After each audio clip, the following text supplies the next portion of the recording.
Alors, le titre de ma présentation, c'est ici, c'est le démonstrateur réseau en équilibre local, il s'appelle REL. C'est un des instruments principaux qu'on va utiliser dans la phase 2 des centres de compétences suisses sur la recherche énergétique, en particulier dans les SSR Furies que j'ai l'honneur de diriger.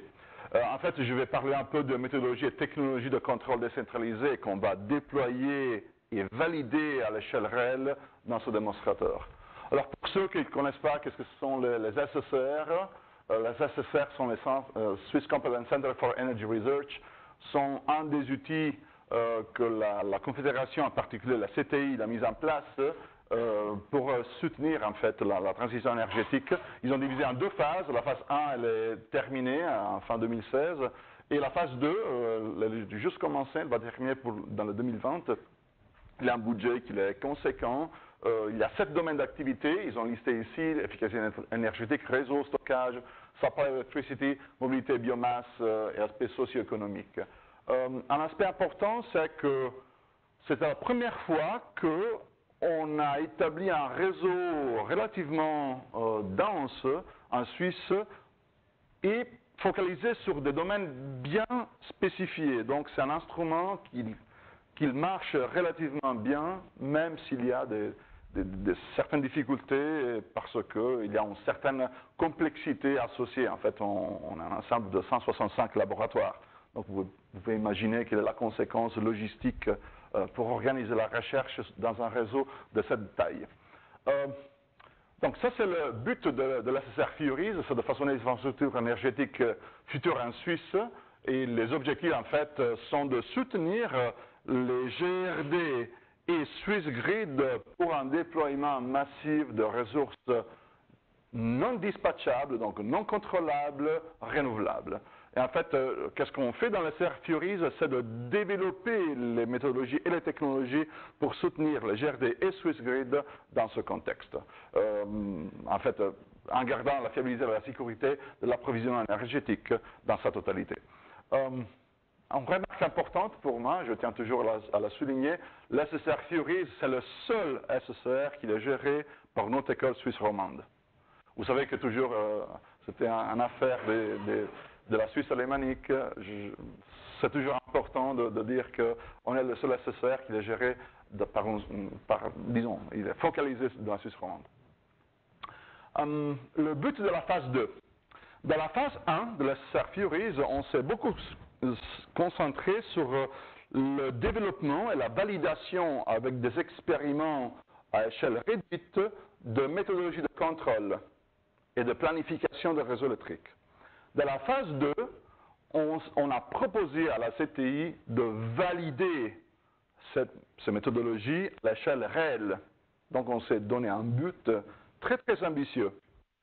Et en fait, on a défini 5 démonstrateurs, ici sont listés. Le plus important, c'est avec l'aroma d'énergie, c'est en fait le démonstrateur que je vais parler. Le deuxième, c'est avec Arbon Energy Siemens. Le troisième, c'est avec ABZ. Le quatrième, avec Energy Sion, donc ici. Et le cinquième, c'est avec SwissGrid. Donc, dans les 5 démonstrateurs, on a 5 activités différentes. Mais disons, dans le premier, dans le démonstrateur réel, on a la majorité de technological transfer qu'on va valider à l'échelle réelle. Et je vais vous donner un peu le plan de cette activité. En fait, le but du démonstrateur réel, avec la Roma d'énergie, c'est de quantifier l'efficacité du concept de contrôle décentralisé avant un déploiement de masse. En fait, le but qu'on a, c'est de valider la possibilité d'observer l'état du réseau, d'exploiter ses flexibilités avec un objectif local et donner aussi des services à SwissGrid. OK? Ça, c'est le but principal du projet. L'aspect intéressant, c'est que quand on a défini ce projet, ce n'était pas une approche top-down, ce n'était pas les universitaires qui ont demandé à Roma d'énergie est-ce qu'on peut faire un démonstrateur, etc. C'était plutôt le contraire. En fait, on a demandé à tous les GRD qui participent à l'SSR Furies de faire une sorte de ranking, de classification des technologies qu'on a développées dans la phase 1, puis on a leur demandé qu'est-ce que vous désirez, quelles sont les technologies que vous pensez fondamentale pour soutenir en fait la gestion de votre réseau. En fait, on a fait une task force, ils ont fait le boulot, ils ont fait une sorte de ranking, et après ils ont sorti une dizaine de technologies qu'ils ont maintenant les deliverables de ce démonstrateur. Donc c'était en fait une requête qui vient de GRD vers les chercheurs et pas le contraire. Okay?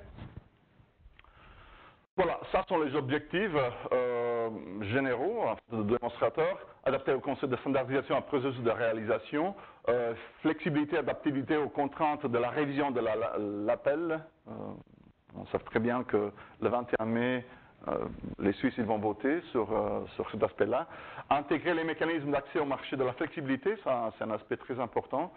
Ça veut dire rendre le GRD, donner au GRD les moyens pour quantifier la flexibilité locale et rendre le service dans un marché de réglage, par exemple.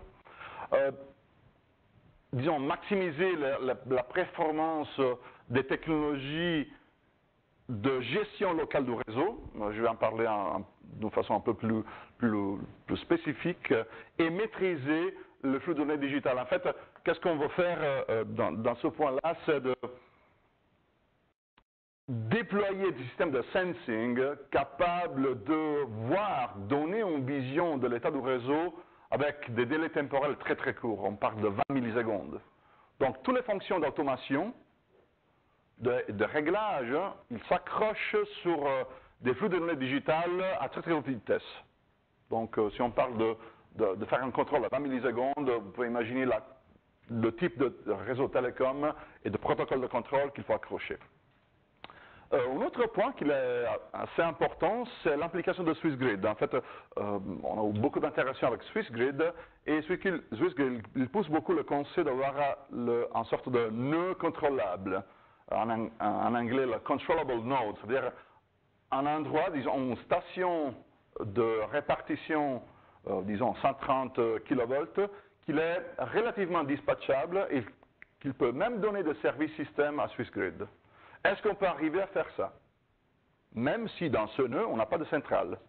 On a une connexion hétérogène de consommateurs et de production décentralisée qui n'est pas forcément entièrement contrôlable. Donc, avec ce démonstrateur, on va aussi valider ce type de concept et qu'il est demandé par SwissGrid. On a deux sites dans le démonstrateur REL. Le premier site, c'est dans la ville de Rolle, c'est en fait où la Roma d'énergie a son centre d'exploitation. Le but en fait, le deuxième site, c'est dans la ville de Honan, sur le lac de Neuchâtel. Pourquoi on a choisi ces deux sites? Parce qu'ils ont deux caractéristiques très très différentes. Le premier site, c'est en fait un site plutôt urbain, avec une répartition égale de production décentralisée avec des panneaux photovoltaïques et de charge. La source de flexibilité ici, c'est plutôt de la charge contrôlable, donc du demand side management. Par contre, dans le deuxième, c'est un réseau relativement fort. C'est-à-dire c'est un réseau qui n'est pas vraiment congestionné. Okay? Donc les contraintes d'exploitation locale du réseau ne sont pas des facteurs de limitation. Dans le deuxième site, on a c'est un contexte très différent. En fait, c'est une installation dans un endroit qui est rural, industrialisé, avec un réseau relativement faible. Donc, on rentre déjà dans des problématiques de gestion de congestion de lignes dans un réseau de distribution, problème de contrôle de tension. Et c'est un réseau où on a une injection d'une centrale photovoltaïque d'une certaine importance. C'est une centrale de 8,5 MW dans un seul endroit, en bout de ligne. Okay? Donc ici, on va installer une batterie de grosse capacité, c'est une batterie de 4,5 MWh à travers laquelle on va flexibiliser le système. Okay? Voilà, donc deux contextes relativement différents. Donc voilà, ça sont les buts. À Roll, comme j'ai dit, on va plutôt déployer des systèmes pour avoir de l'observabilité locale et du contrôle décentralisé, surtout sur la charge. Et à un an, on va s'occuper surtout de la gestion des congestions et de flexibilisation de la charge globale et de production globale à travers l'aide d'une batterie de forte capacité. on s'accroche sur quoi dans les deux sites de ce démonstrateur? On s'accroche sur 3 projets qu'on a développés dans la phase 1 de l'SSR Theories. Le premier projet, c'est un projet financé par le canton de Vaud, sur le sujet du stockage. Et en fait, c'est une batterie qu'on a sur le site de l'EPFL, c'est une batterie développée par Le Clancher.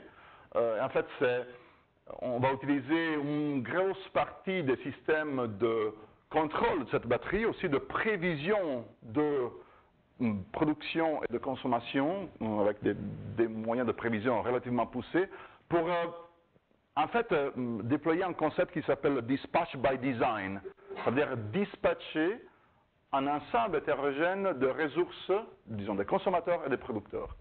Le deuxième projet sur lequel on s'approche, c'est un sensing distribué, c'est un projet financé par l'OFEN, avec le Service national de Lausanne et le PFL, avec lequel on a déployé sur le réseau de répartition de Lausanne un système pervasif de sensing avec des Phasor Measurement Units pour faire de l'estimation des temps en temps réel. Et le troisième projet sur lequel on va s'accrocher, c'est la gestion de la demande. C'est un projet avec Alpiq, Intec et Supsi, avec la plateforme GridSense. Okay? Ça sont les 3 building blocks qu'on va utiliser dans le démonstrateur réel avec la commande d'énergie. Maintenant, je vais vous donner une petite descriptive de chacun de ces 3 points. Alors, le premier, le projet avec le Clancher, financé par le canton de Vaud, en fait, il avait un but très très spécifique. Ça veut dire être capable de définir à l'avance un plan d'approvisionnement, un dispatch plan, pour les prochaines 24 heures, pour un ensemble de prosumers, ça veut dire de consommateurs et de producteurs d'électricité, qui n'ont aucun moyen de contrôle. Ça veut dire que vous n'avez aucune manière d'influencer la production et la consommation de cet ensemble de prosumers. Et le seul élément flexible que vous avez, c'est un système de stockage. En fait, ça, c'est un concept qui plaît relativement beaucoup au GRD parce qu'ils ont toujours un asset. Vous savez qu'un des aspects importants dans la gestion des réseaux électriques, c'est de disposer de moyens, disons des assets, sur lesquels le GRD, l'opérateur de réseau, il a un contrôle direct. Parce que ça, son approche est relativement traditionnelle pour maximiser en fait la sécurité d'une fonction de contrôle. Et en fait, le but, c'était de dire, OK, comment on peut gérer ce genre, comment on peut faire rouler un problème de dispatch avec une certaine certitude qu'on a dans la consommation, dans la production agrégée d'un feeder, et quelles sont les fonctions de contrôle qu'il faut déployer pour garantir, en fait, un déploiement d'un dispatch plan qui ne demande pas de la réserve. En fait, le but de cet exercice, c'est de dire, je participe à un groupe de bilan, comme un GRD, et avec mes propres moyens de stockage local, je ne vais pas forcer SwissGrid à acheter de la réserve supplémentaire. Okay? Je sais que ça va un peu contre les intérêts de Alpiq, mais bon. C'était une question de recherche. Est-ce que c'est envisageable, c'est techniquement faisable de faire ça, et est-ce que c'est économiquement viable d'aller dans cette direction? Voilà, ça c'est grosso modo le projet. Voilà, ça c'est le feeder sur lequel on a déployé notre système. On a un ensemble de bâtiments. Les bâtiments sont des bâtiments actifs et passifs, c'est-à-dire que vous avez de la consommation, mais aussi de la production locale de PV. Ce sont les bâtiments de la section d'électricité, de l'EPFL. On n'a aucun contrôle sur les 5 bâtiments, et puis on ajoute une batterie, ça c'est une batterie d'une certaine capacité. On a grosso modo 1 volt-ampère de puissance de réglage, et une énergie stockée de 560 kWh. Juste pour donner des chiffres sur le ramping rate de cette capacité, parce que le ramping, c'est un élément important quand on fait du réglage. Si on met 1 MW, donc 500 kWh, la dérivée temporelle du réglage de puissance, c'est mesuré, c'est autour de 20 MW par seconde. Okay? Donc pour les experts de turbines hydrauliques, vous pouvez faire le... Okay? Bon. Et c'est un système portable, presque sur roulette. Donc ça c'est la topologie du système, donc c'est un des lignes de feeder du campus de l'EPFL. qu'est-ce qu'on fait? C'est d'établir un plan d'approvisionnement échantillonné sur 5 minutes pour les prochaines 24 heures. Le résultat de ce plan d'approvisionnement, c'est le résultat d'un problème d'optimisation robuste dans lequel on prend en compte les pires de cas de réalisation, de consommation et de production. En fait, on prend en compte toutes les distributions stochastiques de la prévision dans les prochaines 24 heures de la production et de la consommation. Okay? On peut avoir un problème d'optimisation robuste sur lequel on inclut aussi l'offset de charge et de décharge de la batterie, et ça, on l'annonce au marché. Okay? Et puis on dit, nous, on ne va rien acheter, on va être collé exactement sur le plan qu'on a établi. Okay? Après, dès qu'on déploie le problème, disons le plan d'approvisionnement, on a un deuxième problème, que c'est le contrôle en temps réel. Parce qu'en fait, ici, vous avez fait une sorte de planification, c'est un trip planning. Vous allez entre Lausanne et Zurich, okay? Mais vous ne savez pas quel type de trafic vous allez trouver dans le déploiement. Si vous avez des piétons qui vont croiser, okay? C'est ça un problème de contrôle en temps réel. Et ça, on le résout avec un MPC, dans lequel on a un modèle relativement poussé de la batterie, et aussi un modèle à très très court terme de la production et de la consommation, parce qu'on exploite des informations qui n'étaient pas disponibles ici quand j'ai établi le dispatch plan, sur des informations qui deviennent disponibles dès que je déploie le dispatch plan. Voilà, ça c'est l'ensemble des bâtiments qu'on gère. Vous pouvez observer que les bâtiments sont une certaine pénétration de panneaux photovoltaïques. La batterie elle est installée ici. Malheureusement, Google Maps il n'a pas encore mis à jour la photo aérienne. Ça c'est la batterie, développée par le clencher. Ça c'est la vue à l'intérieur de la batterie. Ça, c'est les données spécifiques de la batterie. Comme je dis, grosso modo, 1 MW de puissance de réglage sur les 4 cadrans. Grosso modo, 600 kWh d'énergie stockée. Ça, c'est la tension sur le bus DC. C'est du lithium titanate, donc une batterie capable de faire plus de 20 000 cycles. Plus de 20 000 cycles. Okay? Donc, une durée de vie attendue de plus de 20 ans. Ça, c'est un élément aussi important parce que quand on fait de l'économie, ça, c'est un élément qu'il faut prendre en compte. Voilà, rendement mesuré, on est entre 94 et 96%. Round trip, donc charge et décharge. Si vous regardez uniquement la batterie, on est grosso modo à 99%. Donc les pertes que vous avez sont plutôt les pertes de l'électronique de puissance et du transformateur qui interface la batterie avec le réseau. Okay? Ça sont des chiffres mesurés. L'oscillation ici, dans cette fourchette, elle est due au taux de charge et de décharge de la batterie. Voilà, comment ça fonctionne. Ici, vous avez un exemple de dispatch plan. En fait, la zone grise que vous avez ici, ça représente la zone dans laquelle votre production et consommation agrégée, elle peut être. Okay? Donc ici, vous avez toutes les incertitudes associées à la prévision de consommation et de production. Vous pouvez observer qu'il y a une sorte de trou au milieu de la journée. En fait, la puissance, elle est toujours positive, donc on consomme plutôt que générer de la puissance. Mais le trou au milieu de la journée, c'est à cause de PV. Okay? La ligne que vous avez au milieu, en fait, c'est le dispatch plan qu'on a calculé. Ce n'est pas la ligne qui est exactement au milieu, hein, parce qu'en fait, la distribution des incertitudes n'est pas symétrique. Alors, dès qu'on va déployer le plan, l'aspect intéressant, c'est que ça, c'était la prévision. Okay? Ça, c'est la prévision faite avec une société que je ne vais pas mentionner parce que ce n'est pas juste. Mais disons, ça, c'est la prévision de rayonnement solaire qui a été faite, et ça, c'est la réalisation. Okay? Donc, il y a un certain décalage entre les deux, mais heureusement, on a pris en compte ce décalage à travers l'incertitude que vous avez ici. Je ne vais pas vous montrer comment les deux choses sont faites.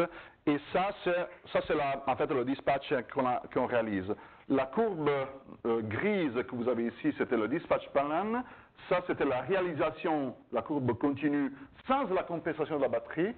Et en fait, la courbe que vous avez à l'intérieur, c'est la réalisation avec la correction de la batterie. Donc, on est exactement collé à ce qu'on a annoncé. Donc, on n'achète pas de la réserve associée à ce type de stochasticité.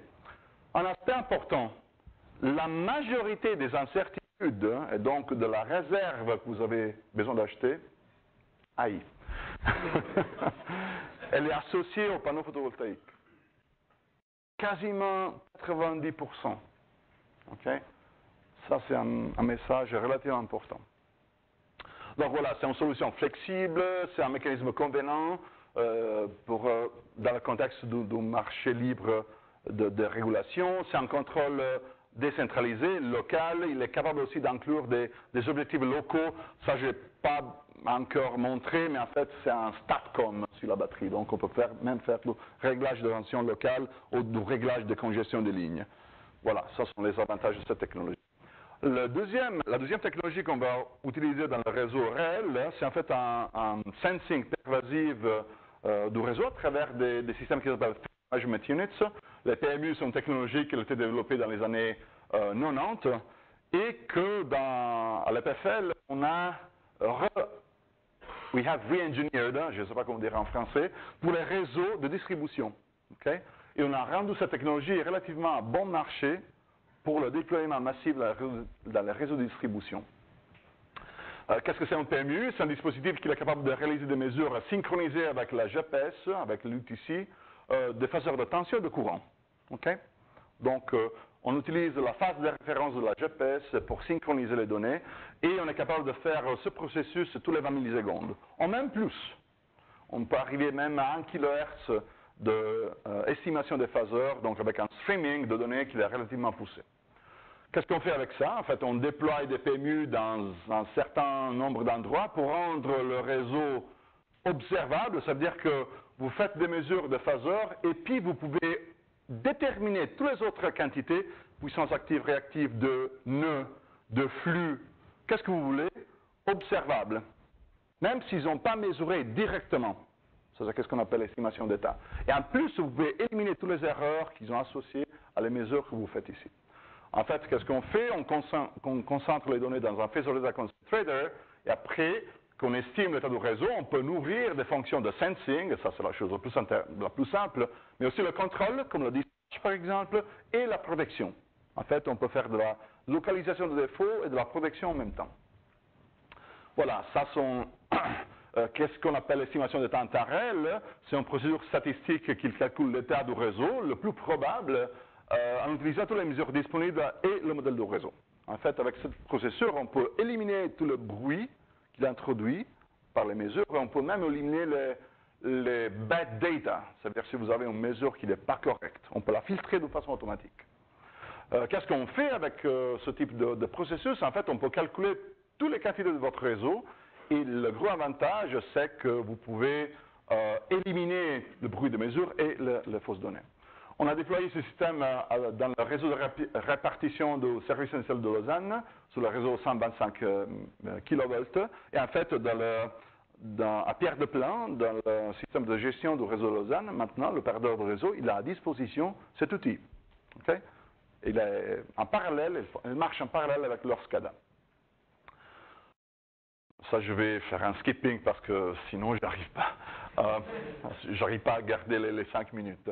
Le dernier point la dernière technologie qu'on va intégrer, c'est le GridSense. Vous savez que c'est une technologie développée par Alpic Intec et c'est en collaboration avec la SUPSI, donc Tessin, sont aussi des membres de la SSR Theories. Et ça représente la couche technologique qu'on va implémenter surtout dans le réseau de rôle pour accrocher plusieurs fonctions d'image management pour donner toujours des services système. Donc, flexibilisation de la charge pour faire du réglage primaire et secondaire de la fréquence, en gardant les contraintes locales du réseau, comme gestion de congestion de ligne et réglage de tension du réseau. Voilà. Ça, c'est la dernière technologie qu'on va utiliser et c'est le troisième building block technique qu'on va utiliser dans le réseau réel. Voilà, ça sont les bénéfices qu'on attend par le démonstrateur réel, contribuer au thème prioritaire de l'OFEN et de sa vision en matière de réseau énergétique intelligent, réunir les acteurs clés dans le domaine des réseaux électriques suisses, en fait c'est le but de l'SSR Theories, traiter d'une façon simultanée des défis techniques et technologiques, parce qu'en fait on déploie des technologies très très ponctues dans ce démonstrateur, et en fait un des buts c'est de montrer la faisabilité technique et économique des technologies qu'on va déployer.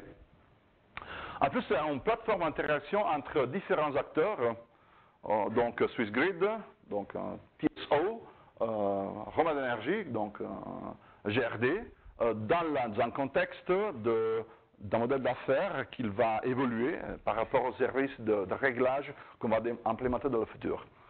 En plus, ce sera un système de validation à l'échelle réelle. Donc, on n'est pas plus dans un contexte d'un campus ou d'un laboratoire ou d'une simulation MATLAB.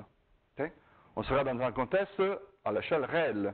Et ça, c'est un des aspects les plus importants. Last but not least, c'est un projet d'animation internationale. Il y a très très peu de démonstrateurs avec ce niveau de complexité et avec ce niveau de pénétration de technologies assez poussées. Okay? Bon. Ça sont les conclusions de ma présentation et je vous remercie beaucoup pour votre attention.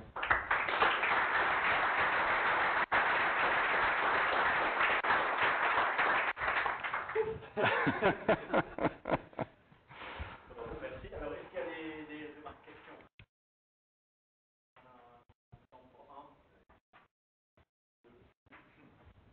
Oui. Si on retourne en arrière, vous avez écouté une présentation très intéressante, vous avez donné à Genève, je pense que ça doit déjà dater à 3 ans. Oui. C'est sur ce protocole de communication, Oui. chaque unité va publier Oui. sa propension à produire. Est-ce que ce protocole donc, va être utilisé en Oui. En fait, à travers la plateforme GridSense, on va coupler le protocole de contrôle qui s'appelle COMMELEC pour gérer la charge locale. En fait, à travers GridSense, on peut déployer les fonctions qu'ils ont déjà intégrées dans GridSense ou utiliser cette layer comme un actuation layer, ça veut dire un niveau d'actuation de décision prise par un autre système de contrôle. Et on a plusieurs protocoles de contrôle et un de ces protocoles c'est COMMELEC. Je ne veux pas parler de tout, mais oui, on va le valider aussi dans ce contexte.